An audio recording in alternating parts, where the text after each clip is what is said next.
Assalamualaikum warahmatullahi wabarakatuh. Saya Stefani Putri Lestari dengan NIM 2020-20769 dari kelas Pendidikan Biologi 20073. Di sini saya akan melakukan pembedahan pada ikan nila dan juga saya akan menjelaskan karakteristik dan morfologi, organ-organnya, saluran pencernaan, saluran pernapasan, sistem peredaran darah, sistem syaraf dan otot, dan juga sistem urogenitalis.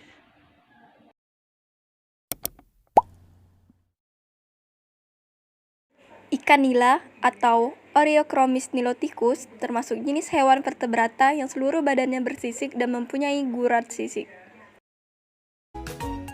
Adapun klasifikasi ikan nila, Kingdom Animalia, Phylum Chordata, kelas Actinopetregi, ordo Percivanes, famili Psyllidae, genus Oreochromis dan spesies Oreochromis niloticus. Ikan nila adalah sejenis ikan konsumsi air tawar.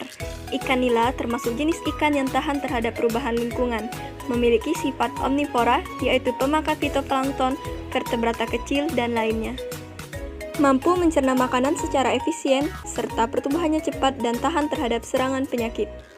Selain itu juga memiliki karakteristik sebagai ikan parentaker yang merawat anaknya dengan menggunakan mulut. Ikan nila merupakan ikan jenis tropis yang menyukai perairan dangkal. Ikan ini hidup di air tawar, air payau, dan juga air laut. Ikan nila memiliki bentuk badan pipi ke samping memanjang dengan garis-garis pada sirip ekor berwarna merah sejumlah 6-12 buah. Ciri khas ikan nila adalah garis-garis vertikal berwarna hitam pada sirip ekor, punggung, dan dubur.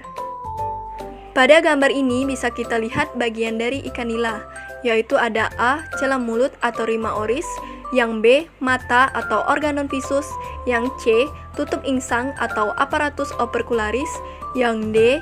sirip punggung atau pinna dorsalis, yang E. sirip dada atau pinna pectoralis, yang F. sirip perut atau pinna abdominalis, yang G. sirip belakang atau pinna analis, dan kemudian ada H. sirip ekor atau pinna caudalis.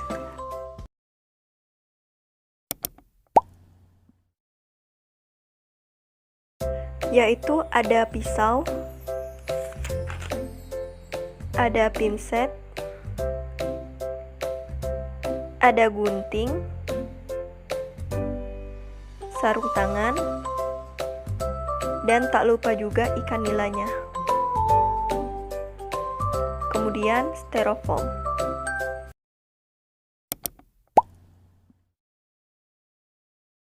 Sebelum melakukan pembedahan, terlebih dahulu bersihkan sisiknya agar mudah saat melakukan proses pembedahan.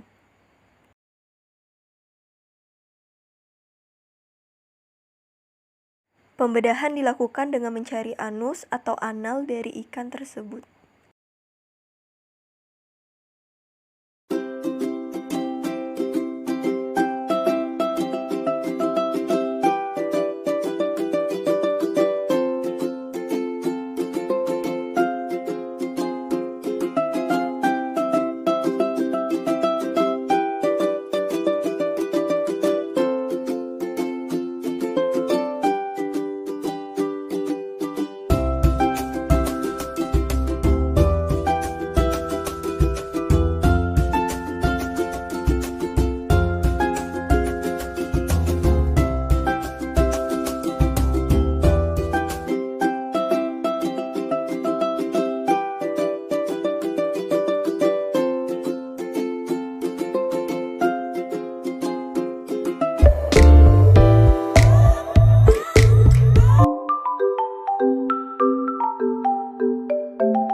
Awalnya, makanan akan masuk ke dalam mulut.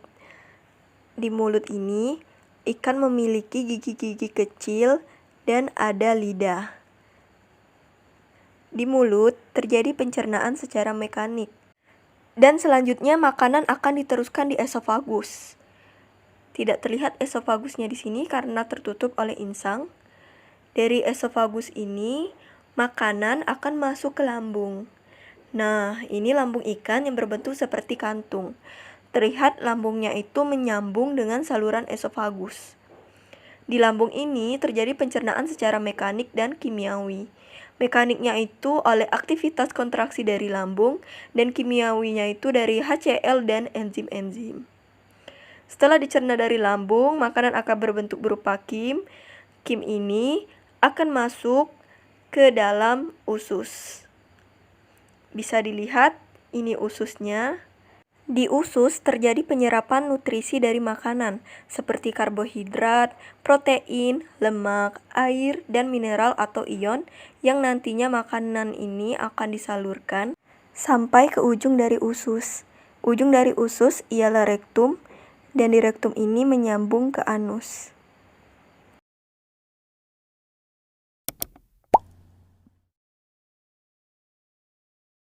Pada saat air masuk ke dalam mulut, maka operkulum menutup.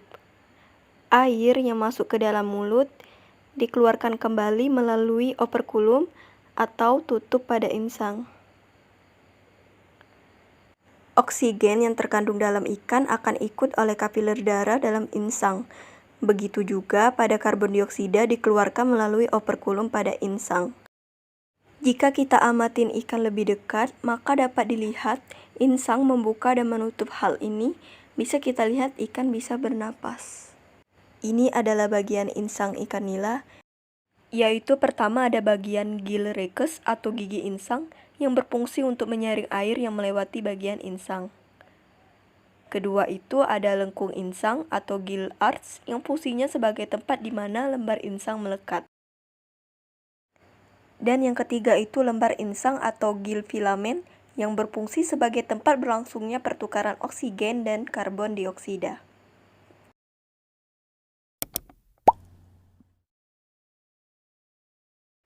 Organ utama sistem sirkulasi yaitu adalah jantung. Pada jantung terdapat antrium dan ventrikel. Sistem peredaran darah pada ikan adalah sistem peredaran tertutup. Pada jantung terdapat vena cardialis anterior yang akan memompa darah dari jantung ke kepala. Kemudian, vena cardialis posterior juga yang terdapat dalam jantung akan memompa darah dari jantung ke bagian ekor. Di dalam jantung terdapat sinus venosus yang merupakan organ tambahan dari jantung.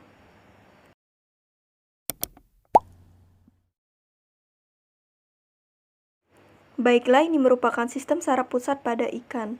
Pertama ada telecephalon, yaitu bagian otak depan, yang berfungsi sebagai penghantar impuls bau.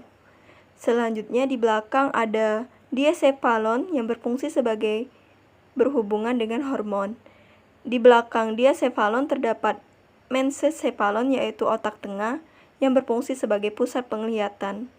Selanjutnya metencephalon yang terdapat cerebellum berfungsi untuk mengatur keseimbangan ikan di air. Dan di belakang metencephalon terdapat myencephalon yaitu otak belakang posterior atau membran obrol mata yang berfungsi sebagai pusat saraf sensorik. Dan ini adalah otot pada ikan nila. Otot ikan nila terdiri dari beberapa bagian, seperti epaksial atau bagian atas, hapaksial atau bagian bawah, myomers, myocentum, septum skeletogeneus horizontal.